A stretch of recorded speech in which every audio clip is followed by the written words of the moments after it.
ঢাকা বিশ্ববিদ্যালয়ের ২০২৫-২৬ শিক্ষাবর্ষে under graduate প্রোগ্রামে ভর্তি নিয়ে বিশেষ নির্দেশনা দিয়েছে বিশ্ববিদ্যালয় কর্তৃপক্ষ।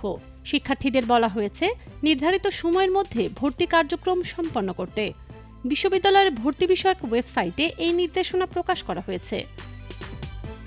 বিশেষ নির্দেশনায় উল্লেখ করা হয়েছে, অনলাইনে ভর্তি ফি প্রদান শুরু হবে মার্চ মাসে এবং নির্ধারিত সময়ের মধ্যে এটি সম্পন্ন করতে হবে।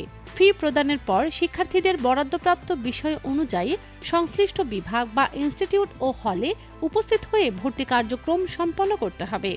সরাসরি উপস্থিত হয়ে ভর্তি কার্যক্রম সম্পন্ন করার জন্য নির্ধারিত সময় এপ্রিল মাসে।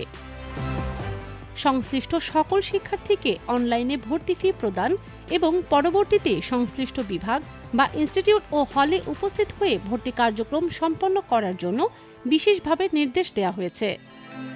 এছাড়া জাতীয় পর্যায়ের খেলোয়াড় সুবিধায় ভর্তি হতে ইচ্ছুক শিক্ষার্থীদের জন্য অনলাইনে আবেদন প্রক্রিয়া শুরু হয়েছে।